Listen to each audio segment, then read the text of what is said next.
Olá investidor, seja muito bem-vindo ao canal eMoney e hoje eu vou falar sobre previdência privada. Previdência privada, como qualquer outro tipo de investimento, tem opções boas e opções ruins. Então você tem que tomar muito cuidado na hora da contratação, né? Muito importante para você no momento da contratação, porque isso pode impactar no momento da sua aposentadoria. Um erro muito comum é resgatar o dinheiro antes do prazo, então você tem que manter esse dinheiro até terminar o prazo. Então evite você resgatar o dinheiro antes do prazo, porque você pode perder o dinheiro.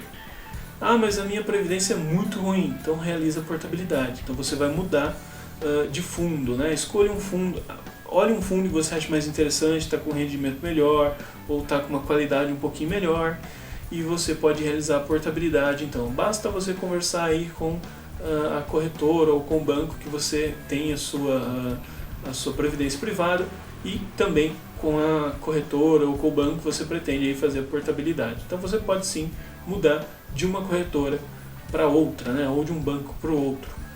Detalhe, né, que você só pode mudar, fazer a portabilidade de um PGBL para um PGPL ou de um VGBL para um VGBL. Ah, mas eu não sei o que é isso. Bom, se você não contratou ainda e não sabe o que é, eu vou explicar para você de forma bem simples. O PGBL é o Plano Gerador de Benefícios Livres, né? Tem tributação sobre o montante. Então, basicamente, você pode aí, utilizar o PGBL para dedução fiscal. Então, você pode utilizar aí, né, uma redução de impostos até de 12% do valor bruto. Então, se você já investe em fundos imobiliários, ou você tem um rendimento em ações bem interessante, você já tem um valor interessante, você declara aí imposto de renda completo, você pode utilizar aí o PGBL para uma redução da tributação de até 12% ao ano. Olha aí que interessante, né? Então você pode usar a previdência privada para reduzir aí a sua tributação. Já o VGBL, né, o Vida Gerador de Benefício Livre, tem tributação sobre o rendimento. Então, para quem não tem uma fonte de renda tão grande ainda, né, e declara aí o imposto de renda de forma simplificada, é mais interessante o VGBL. Né? Então, se por acaso alguém perguntar, um analista financeiro ou se um gerente de banco perguntar para você, você prefere VGBL ou PGBL? Você já sabe então que o VGBL tem uma tributação sobre o rendimento. Já o PGBL não, tem sobre tudo, sobre todo o dinheiro que você colocou. E o VGBL é bom para quem quer aí, conseguir então uma tributação menor, né? Que consegue aí tirar a tributação 12%. Já o VGBL, para quem não tem uma renda extra ainda, né, faz mais sentido. E você vai pagar imposto somente sobre os rendimentos, né, e não sobre o montante todo. A gente também tem que levar em consideração a tabela IR, né? Você pode escolher progressiva ou regressiva. Progressiva é quanto mais recursos você acumular, mais imposto você vai pagar no momento do resgate. Então esse é legal para quem não tem certeza de quanto tempo vai deixar o dinheiro e vai sacar em menos de 10 anos, tá? Prestem muita atenção, em menos de 10 anos, porque sempre que você for retirar, você vai pagar um imposto aí, né, de 15%. Então olha só, então, no momento que você for resgatar o seu dinheiro, você vai pagar imposto de 15%, esse imposto de renda. Já a tabela regressiva é aquela tabela que vai diminuindo conforme os anos que você vai deixando. Então, para quem vai deixar mais de 10 anos, faz sentido, porque vai pagar aí apenas 10% de IR. Então aqui a gente pode ver até 2 anos 35%, de 2 a 4 anos 30% de IR, de 4 a 6 anos 25%, de 6 a 8 20%, de 8 a 10 15% e mais de 10 anos 10%. Então se você vai deixar aí mais de 10 anos aí para sua aposentadoria, para retirar aí o valor da sua aposentadoria, então faz mais sentido a tabela regressiva para você. Também é muito importante a gente olhar a taxa de administração. A taxa de administração é importante, pois ela vai impactar diretamente no seu rendimento. Ah, o meu fundo tem um rendimento de 13%, mas se você paga uma taxa de 3% ao ano, você na verdade tem um rendimento de 10%, porque você paga 3% de taxa. Então, a taxa de 2,5%, 3% tem que ficar um pouco atento, que é uma taxa um pouco alta. Até 2,5% até que vai, mas tem taxas menores, tem taxa de 2%, de 1%, e dá para diminuir conforme o valor que você vai investir também, né? Conforme o valor que você investe, conforme o montante que você vai investir, pode ser que consiga uma taxa menor. Mas tem vários fundos que têm taxas menores de 2,5% que você pode utilizar. Outra taxa que existe é a taxa de carregamento, que tem que tomar muito cuidado. Uma taxa de carregamento é normalmente uma taxa baixa, mas ela vai impactar em muito, porque pode existir na entrada e pode existir na saída. Olha só, então são duas taxas. E toda vez que você movimentar o seu dinheiro, que você colocar ou você tirar dinheiro, vai ter uma taxa de carregamento. Isso é bem complicado. Então uma taxa de carregamento, vamos colocar aqui de 10%, só para facilitar o cálculo, mas eu nunca vi uma taxa tão alta como essa, espero que nem exista. Então uma taxa de entrada de 10%, toda vez que você depositar R$100, vai ser descontado R$10 do seu bolso, para essa taxa, e apenas 90 vai para o seu fundo. Então taxa de entrada de carregamento para mim não faz sentido nenhum. Entendo, até de saída até faz um pouquinho de sentido, mas de entrada não faz sentido nenhum. Mas a maioria dos bancos, instituições aí estão tirando essa taxa, estão deixando de cobrar taxa de carregamento, tanto de entrada quanto de saída. Porque imagina, se tem uma taxa de 10% de entrada e saída, basicamente você vai ficar com R$80 no seu fundo, vai ser complicado. Então, perguntem, vejam se tem taxa de carregamento. Peguem a lâmina do fundo e vejam se tem alguma taxa de carregamento. Se não encontrou, pergunta para o seu gerente ou para o analista que está te vendendo isso, se tem taxa de carregamento, antes de assinar o fundo. Existe também uma taxa de saída, ao você resgatar ou você realizar portabilidade, você pode ser taxado como uma forma de multa. O ideal é que não tenha taxa de saída, ou se tiver, que seja regressiva. Normalmente, essa taxa aí de resgate é uma multa quando você resgata em menos de 2 anos. Então aqui um exemplo que eu peguei de um banco para vocês, de até 12 meses tinha uma taxa de 1,50%, de 13 meses a 24 meses 1%, de 25 a 36 meses 0,50% e acima de 36 meses 0%. Então tem alguns que tem taxa de saída e tem outros que não tem. De preferência escolha um que não tem taxa de saída, ou se tiver, que seja dessa forma, que seja regressiva, que você consiga tirar o seu dinheiro sem ter que pagar taxas. E existe também uma taxa de performance, quando a sua previdência privada tem um rendimento maior que o rendimento programado.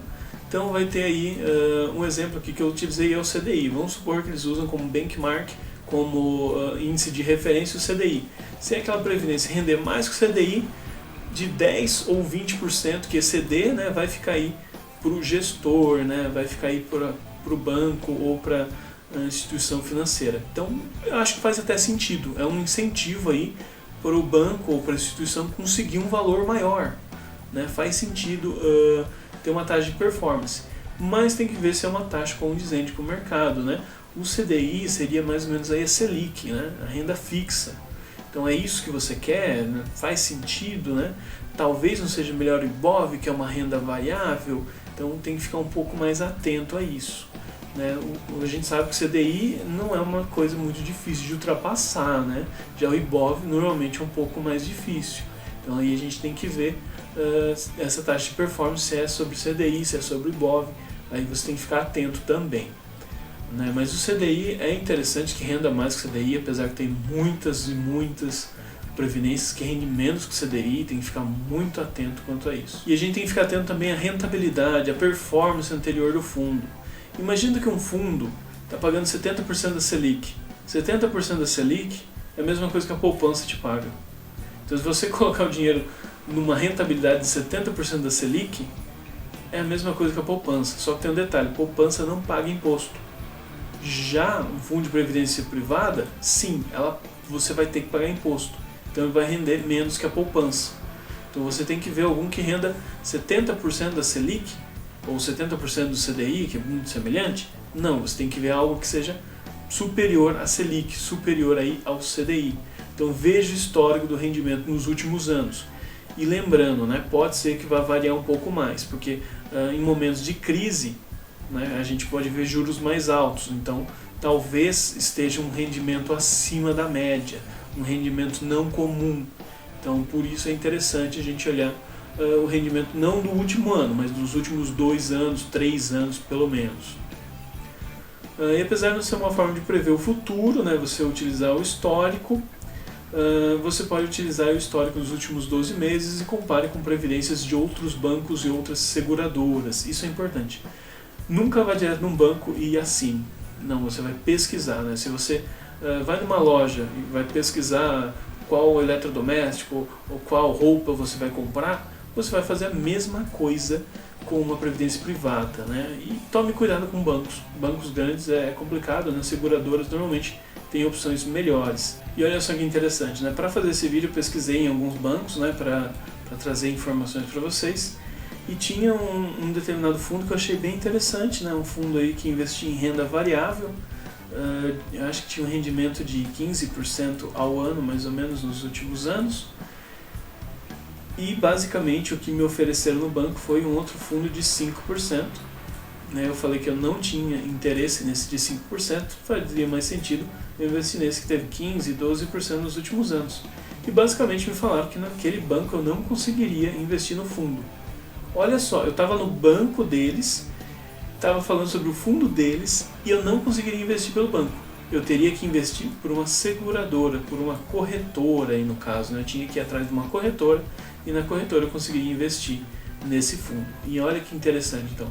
Faz mais sentido vocês não olharem apenas bancos, mas olhem também seguradoras, olhem aí corretoras, né? Vai em corretoras que você conhece. E também tem que lembrar que tem resgates, né? Tem 3 formas de resgate. Resgate por tempo determinado, quando você decide quanto tempo você vai ficar recebendo a sua aposentadoria. Por exemplo, você terminou de pagar aí, né, a sua previdência privada e decidiu se aposentar com 60 anos, né, ao assinar o contrato. Então você assinou que você ia ficar pagando até você ter 60 anos.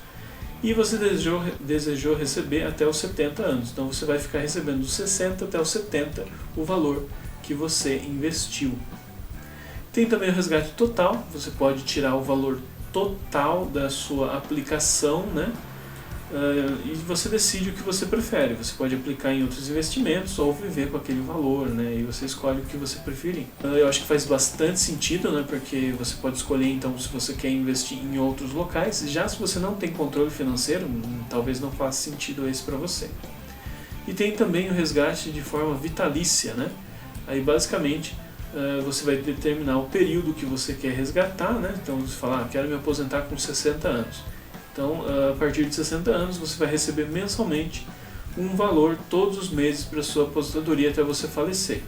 Logicamente que não vai ser o mesmo valor que você vai receber aqui, né? Aqui vão ser valores menores, já que não tem como saber quando você vai falecer, né? Não tem um documento constando isso. Eu espero, pelo menos, né? Então, vai ser valores menores, né, porque não tem previsão de quando vai acontecer o falecimento. Eu, para ser sincero, eu acho bem interessante o resgate total, porque eu sei que eu posso resgatar o meu dinheiro e investir em outro lugar que faz mais sentido para mim. Mas aí você pode escolher qual você achar mais interessante, né? Se você não tem um controle financeiro tão bom, talvez esse faça sentido. Já se tem um controle financeiro levemente, né? Tem um controle, mas não tem, né? Talvez resgate por tempo determinado faça sentido também, tá? Mas para mim, como eu saberia investir em fundos imobiliários, em ações, faria mais sentido o resgate total. E também existe o caso de falecimento. Caso você contrate a previdência privada e venha a falecer, isso será transferido, né? Esses benefícios serão transferidos para a pessoa que você escolheu na contratação da previdência privada. Mas lógico, se você escolher, isso é opcional, você pode ou não escolher, tá? E se você quiser, né, você pode escolher depois também, não precisa ser exatamente no momento da contratação. Você pode procurar o seu banco ou a sua previdência e falar que você quer deixar também aí uma pessoa, no caso aí do seu falecimento, mas normalmente isso tem uma taxinha a mais. Um site que eu não gostei tanto, mas é muito famoso aqui no Brasil, né, é o site da Caixa. Caixa Vida e Previdência, né? Lá vocês vão encontrar previdência e rendimento dos fundos, vocês vão conseguir ver todos os fundos que eles têm, mas tome muito cuidado porque só mostra o rendimento dos últimos 12 meses, né? E basicamente a gente sabe que renda fixa rendeu muito bem nesse ano, né? Então tem muitos fundos de renda fixa rendendo aí 10, 11%. Mas a gente sabe que a Selic está em 13%, né? Então talvez não faça sentido, porque você investir em renda fixa, você mesmo pode fazer isso, né? E você vai ter um rendimento maior. Então tome cuidado com renda fixa, né? Principalmente esses fundos de 10%, de 11%, com a Selic em 13 não faz muito sentido. Você mesmo poderia colocar em Tesouro Selic e estaria rendendo mais. Então tome muito cuidado com fundos de renda fixa, né? Você vai ver um rendimento de 10, 11% e nos próximos anos pode cair para 7%, para 5%, e você mesmo poderia ter feito isso. Outro site que eu consultei também foi o site da www.brasilprev.com.br e na barra rentabilidade, né? Que aí eu consegui ver a rentabilidade dos fundos da Previdência do Banco do Brasil Prev, né? E aqui a gente pode ver então rendimentos de 9 nos últimos meses, 9, aqui em 24 meses 14, 11, 36 meses 14, 17, olha só. Então aqui faz mais sentido, né? Você consegue ver um rendimento não de apenas um ano, mas de todos os outros anos. E se você clicar, você vai ver uma lâmina, você vai ver mais detalhes sobre o fundo, faz muito mais sentido. E uma corretora muito famosa que muita gente conhece é a corretora XP, o site da xpi.com.br. Eu cliquei na guia Produtos, Previdência Privada e Planos Disponíveis. Lá na XP tem um filtro, né? Só clicar aqui em filtro. Se você quiser, você tem a versão a risco, você quer deixar o seu dinheiro mais seguro, você vem aqui no baixo. Se você acha que pode perder um pouco para tentar ganhar um pouco mais, tem o médio. E se você não tem medo de perder dinheiro, aí você vai no alto, né? Mas o mais comum é médio e baixo, né? Que é de 1 a 10 aí a numeração, vocês vão ver aqui do lado. Tem as categorias, tem renda fixa pós-fixada, acho que é a mais segura. Tem a renda fixa pré-fixada e com inflação, também é bem segura. Tem multimercado macro, né, que seria multimercados globais aí, que tem exposição muito maior, e multimercado também outros, né, que investem em outros tipos. E aqui também tem a seguradora, que você pode escolher, né, você pode marcar qual você quer. Aplicação mínima. Se você é um investidor qualificado, que é aquele investidor que tem mais de R$1 milhão, ou ele tem aí cursos na área de investimentos, ou se é aberto para aplicação, né? Aí você pode marcar o que você quiser. Eu aconselho, se você tem medo aí de investir, né, vai no risco baixo ou no médio, no máximo, né? Evita o alto, que pode trazer problemas para você. Eu não comentei, mas você pode vir aqui e fale no chat, né, e a pessoa pode conversar com você, né, um assistente pode conversar com você. A única coisa que eu percebi que no caixa, a pessoa que falou comigo não era uma pessoa que possuía aí um grande nível de entendimento sobre fundos, né, e a pessoa queria que eu confirmasse sem assinar nenhum documento, sem mandar um contrato, apenas por voz, né, apenas mandando uma confirmação, e realmente não faz sentido a pessoa te pressionar dessa forma. Eu achei bem complicado no caixa, para ser sincero, né? Se for falar com essas pessoas, tomem muito cuidado. Não fechem o contrato antes de ter o contrato em mãos, né? Evite isso. Tenha o contrato em mãos, leia, releia, veja as taxas para depois vocês assinarem. Evitem confirmar por telefone. Aqui no Brasil Prev, vocês podem conversar por WhatsApp, né? O WhatsApp foi um pouquinho problemático para mim também. Eu tirou todas as minhas dúvidas, me ajudou muito, mas demorava para responder, então tenha paciência, né? Também você vai assinar uma previdência privada, não precisa assinar hoje, né? Pode demorar um mês aí, deixa um mês para estudar, né? Para ver realmente que tipo de investimento você vai fazer, né? Não invista com pressa, né? Vá devagar, invista em questão de um mês aí, tenha o tempo para pesquisar. E aqui na XP acontece a mesma coisa, né? Tem aqui um ícone, você pode clicar aqui, e eu senti mais confiança em falar na XP porque eu vi que realmente era um especialista que estava falando sobre o que entendia, né? Então, para mim fez mais sentido. Apesar que o fundo que me ofereceram eu não gostei tanto, né? Eu vi outros fundos mais interessantes, mas isso é uma questão de gosto. Bom, aqui eu estou no site da SUSEP, né? Da Performance de Fundos. E que basicamente vocês podem escolher o fundo que vocês quiserem, né? Pode digitar aqui, vamos ver um da Brasil Prev, acho que é dividendos, não tem. Vamos ver um outro aqui, Brasil Prev, esse aqui, dividendos. Vamos ver, aqui tem algumas opções, né? Eu posso escolher qual que eu acho que é o meu. Vou colocar mais um aqui, vamos ver o gráfico. Então aqui eu posso ver os fundos, né? Posso ver aqui 3 fundos da Brasil Prev, posso comparar com o CDI, né? Olha só, esses aqui fazem sentido, tá com o CDI está aqui, né, e esses fundos de dividendos estão mais altos, né, que o CDI. Daqui aqui caiu um pouquinho, né, mas já se recuperou. Em comparação com o Ibov, com o Ibov ele não está tão legal, né.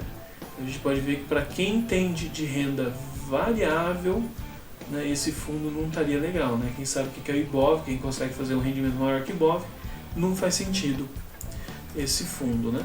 Mas para quem só entende de renda fixa, faz bastante sentido, né?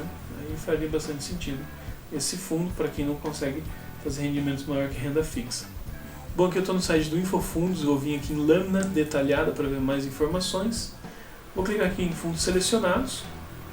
Eu vou colocar aqui o nome do que eu quero pesquisar, por exemplo, K10 Global. Vamos ver aqui se eu encontro ele. Vou clicar nesse aqui e vou confirmar. Então aqui eu já consigo ver algumas informações, o nome do gestor, do administrador, o benchmark, né, ele tenta superar aí o DI de um dia. Aqui algumas informações como a aplicação mínima não traz, política em público-alvo não traz. Eu consigo ver aqui os detalhes que eu consigo ver interessante aqui dos últimos meses, né? Infelizmente esse fundo é muito novo, então só consigo ver os últimos 12 meses, eu não consigo ver 24 nem 36, o ideal seria ver esses dois. Legal, tá? Um rendimento muito bom, mas e daqui a um ano como que vai ser? Vai ser 20, vai ser 15? Né? Então aí tem que ficar atento, né? Se vai realmente ter um valor interessante. E aqui a gente consegue ver, né, em relação ao CDI, né? Olha aqui o CDI. E aqui a gente pode ver o fundo está tendo um rendimento um pouco superior, né? Um pouco não, bastante superior, né? E é isso, investidor. Espero que tenha gostado do vídeo. Se chegou até aqui, clica no curtir, compartilhe com seus amigos, se inscreva no canal e até a próxima.